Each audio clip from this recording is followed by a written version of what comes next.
Detail check लेंगे कि वो कैसे अप्रोच कर रहे हैं मार्केट्स को। Saurabh, good morning. मुझे याद है पिछले हफ्ते आपसे बात हुई थी और आपने कहा था एक मौके की तलाश होनी चाहिए, अच्छे क्वालिटी स्टॉक्स में पैसा लगाए। तब से लेकर अब तक मार्केट्स में वॉलेटिलिटी बढ़ी है, लेकिन एक बहुत बड़ी चीज हुई है कि ग्लोबल सेंट्रल बैंकर्स ने एक कॉन्सेंट्रेटेड कदम उठाया है लिक्विडिटी को बाजार में बनाए रखने के लिए, इकोनॉमीज को सस्टेन करने के लिए, सपोर्ट करने के लिए। ये कितना बड़ा पॉजिटिव है और इसके क्या मायने रहेंगे यहाँ से आगे इक्विटी मार्केट के स्टांस और निवेश पर?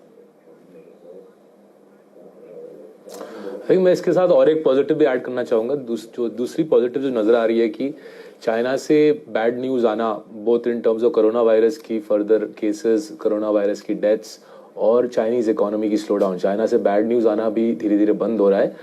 वो किस हद तक सच में जेन्युइन इंप्रूवमेंट है, किस हद तक चाइनीज गवर्नमेंट बैड न्यूज रोक रही है, वो बाद में डिस्कस कर सकते हैं। बट दो बड़े पॉजिटिव्स आए हैं जैसे आप बोल रहे हो। पहला है ग्लोबल सेंट्रल बैंक्स ने रेट कट्स की घोषणा की है। मेरे ख्याल से निश्चित तौर पे आरबीआई अगले एक महीने में इसका फायदा उठाएगा। मेरे को पता है कुछ लोग बोल रहे हैं कि इन्फ्लेशन हाई है इसलिए आरबीआई रेट कट्स नहीं करेगा। I don't think so. मेरे ख्याल से आरबीआई फायदा उठाएगा ग्लोबल सेंट्रल बैंक्स के ईजिंग का, एंड हमारे देश में भी रेट कट्स की संभावना अगले एक डेढ़ महीने में काफी हाई है मेरे ख्याल से। एज इट इज शक्तिदास जी ने अपने पिछले पॉलिसी में बहुत सारे टाइप्स ऑफ ईजिंग अनाउंस किए थे। इफेक्टिवली सीआरआर कट किया था, इफेक्टिवली फॉरबेरेंस अनाउंस किया था कि बैंक्स को बोला था कि एसएमई लेंडिंग के एरिया में फॉरबेरेंस ली जाए। So easing in western central banks, हमारे देश में ईजिंग मेरे ख्याल से अराउंड द कॉर्नर है। साथ ही साथ चाइना में both corona virus cases, deaths और इंडस्ट्रियल पिकअप का ठोस न्यूज आ रहा है। दोनों चीजें जोड़े तो डर का माहौल मेरे को लगता है कि एज समर अप्रोचेस, जैसे गर्मी के महीने आते हैं हमारे नजदीक, ये स्केयर धीरे धीरे वेयर ऑफ करेगा एंड फिर से फंडामेंटल हाई क्वालिटी इन्वेस्टिंग पे लोगों की नजर वापस जाएगी। बढ़िया बताया सर आपने। तो देखिए अब डर के आगे अब जीत है, और जितने एक्सपर्ट आए, जैन साहब देखिए हमारे साथ हैं सुबह से, सब लोग यही कह रहे हैं कि आपको खरीदारी करने के बेहतरीन मौके तलाशने चाहिए। फिर कुछ बढ़िया थीम्स बताइए, क्योंकि आपने, मुझे याद है फार्मा की जो थीम सुझाई थी वो क्या गजब का मूव दे रही है इस समय। कोई अच्छे स्टॉक्स और कोई बढ़िया थीम्स, जब आप ऐसे माहौल में जब आपको लगता है हमारे दर्शकों को खरीदने चाहिए वो सेक्टर्स और स्टॉक्स। तो अगर फिर से फार्मा से शुरुआत करें, जाहिर है जो सब हो रहा है चाइना से, जो विदेशी कंपनीज है, फार्मा कंपनीज है, in fact I would say generally विदेशी कंपनी, फॉर्च्यून 500 कंपनीज है, सप्लाई चेन की रिस्ट्रक्चरिंग होगी, इसका तो मेरे ख्याल से अब कोई दो राय हो नहीं सकती। चाइना के आगे दूसरे सप्लाई लोकेशंस तलाशेंगे बड़ी विदेशी कंपनियां। मैन्युफैक्चरिंग में इस हद तक इंडिया को कितना फायदा होगा बोलना मुश्किल है, बट फार्मा में इंडिया को अनक्वेश्चनेबली फायदा होगा।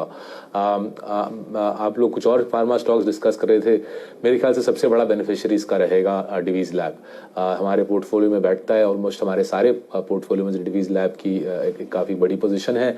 बजट के दिन भी आपके दर्शकों को मैंने बोला था इसमें पोजीशन बनाने के लिए, और वो हमारी सोच बरकरार रहती है। दुनिया का एपीआई मैन्युफैक्चरिंग में इस कंपनी का काफी सक्षम पोजीशन है, और अगर एपीआई मैन्युफैक्चरिंग चाइना से रिलोकेट होकर काफी हद तक इंडिया आती है, डिवीज को फायदा रहेगा।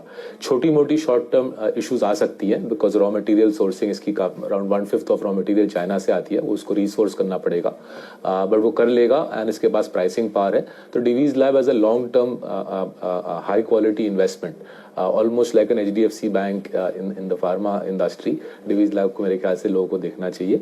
छोटे कंपनीज में जीएमएम फॉडलर मार्केट लीडर है इंडिया में ग्लास लाइन वेसल्स में। ये glass line vessels giant ceramic के कटोरे होते हैं जहाँ पे दवाई बनाई जाती है। फॉडलर वर्ल्ड लीडर है, जीएमएम फॉडलर इंडिया लीडर है। अगर इंडिया में फार्मा और केमिकल्स की इंडस्ट्री आगे बढ़ेगी, जीएमएम फॉडलर को फायदा रहेगा। अगेन हमारे काफी सारे पोर्टफोलियो में इसकी एक अहम पोजीशन है। अगर हम फार्मा के बाहर देखें, मेरे को लगता है Titan gold generally and Titan as a largest jewelry company in India, Titan का I think पोजीशन और आगे रहेगा। मार्केट लीडर ऑब्वियसली जबरदस्त कंपनी है, फंडामेंटल्स में स्ट्रेंथ जिस प्रकार की है किसी ज्वेलरी कंपनी की नहीं है। अगर इस प्रकार से अगर आपको डर लग रहा है तो इस प्रकार से सोचिए, फार्मा के बारे में सोचिए, डिफेंसिव बेट्स के बारे में सोचिए, नेस्ले, टाइटन, डिवीज लैब और उसके साथ ही साथ जीएमएम फॉडलर, ऐसे कंपनीज में निवेश कीजिए। अगर आपको डर लग रहा है फिर भी आप पैसा कमाओगे, लेकिन डर के सामने मायूस होकर माल बेचना ऐसे माहौल में मेरे को लगता है कि सेंसिबल नहीं है। आप कह रहे हैं कि अच्छी क्वालिटी के स्टॉक्स में पैसे लगाइएगा। कल हमने देखा था थोड़ा सा झटका निजी बैंकों में भी देखने को मिला, और मुझे याद है सौरभ, आपने लगातार अच्छे क्वालिटी के सरकार निजी बैंकों में, प्राइवेट सेक्टर बैंकों में निवेश के सलाह दी है। इस समय कोई ऐसा स्टॉक जो आपको एकदम अपीलिंग लग रहा है, जहां पर इस समय फटाफट पैसा डालना शुरू करना चाहिए या फिर तैयार रखना चाहिए?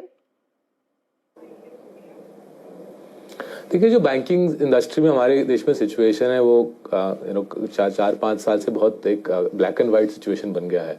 ऑन द वन हैंड आपके पास HDFC बैंक, कोटक बैंक जैसे स्ट्रॉन्ग प्राइवेट सेक्टर बैंक्स है, बैलेंस शीट तगड़ी है, मैनेजमेंट फर्स्ट क्लास है और बैंक की ग्रोथ प्रोस्पेक्ट्स ज़बरदस्त है।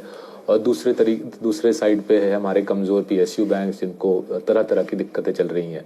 तो ये जो शिफ्ट है PSU बैंक से प्राइवेट सेक्टर बैंक्स, ये लास्ट 5-6 साल में ज़बरदस्त शिफ्ट रहा है मार्केट शेयर का, डिपॉजिट शेयर का, मेरे ख्याल से बरकरार रहेगा। HDFC बैंक लास्ट 1 साल में कुछ खास स्टॉक उतनी चली नहीं है। आदित्य पुरी जी का जो इम्पेंडिंग रिटायरमेंट है उसका ऑब्वियसली प्रभाव है स्टॉक के ऊपर। मेरे ख्याल से HDFC बैंक अगला 10 साल even with the new CEO Aditya Puri ji के आगे भी ये बैंक बहुत कमाल का काम करेगी। उन्होंने साफ साफ बोल दिया है कि उनका सक्सेसर जो होगा उनका काम आगे बढ़ाएगा। वो सक्सेसर कौन होगा हमको पता नहीं है, बट जिस प्रकार से इस बैंक का ढांचा बनाया गया है, जिस प्रकार से इसकी आर्किटेक्चर बनाई गई है, ये बैंक मेरे ख्याल से अगले 10 साल में आराम से आपको 15 से 25 के बीच में रिटर्न दे सकता है। ऐसे बैंक को ऐसे माहौल में नेग्लेक्ट नहीं करना चाहिए। PMI डेटा जब दिखला रही है कि इकोनॉमिक रिकवरी धीरे धीरे इंडिया में शुरुआत हो रही है, इंडिया का जो बेस्ट बैंक है उसमें मेरे ख्याल से आराम से निवेश करना चाहिए और अगले 3, 4, 5, 10 साल में खूब पैसा बनाना चाहिए HDFC बैंक के द्वारा। तो HDFC बैंक ये टॉप पिक है देखिए, और ये ज्यादातर एक्सपर्ट जो आज सुबह से आपके शो पे, आपके चैनल पर आए हैं, CNBC आवाज पर आए, उन्होंने देखिए ये शेयर आज रिकमेंड किया है खरीदारी करने के लिए। लेकिन SBI कार्ड्स के IPO में सर पैसा लगाएं या नहीं लगाएं, आपकी पर्सनल राय क्या है ये बताइए। देखिए, आपको तो पता ही है, बहुत कंजर्वेटिव इन्वेस्टर है हमको 10 साल का डेटा चाहिए होता है रिटर्न ऑन कैपिटल पे, रेवेन्यू ग्रोथ पे। जब उस प्रकार का डेटा मिल जाएगा तब हम सोचेंगे। जल्दबाजी करके हम कुछ समझ नहीं पाते ज़्यादा। हमारा जो इन्वेस्टमेंट का तरीका है उसमें बहुत टाइम और बहुत डेटा की आवश्यकता रहती है। ठीक बात है, तो आप थोड़ा डेटा अब बनने देंगे, उसके बाद देखेंगे। शुक्रिया सर समय निकालने के लिए, इस चर्चा में आज शामिल होने के लिए। बाजार खुलने वाले हैं अब हम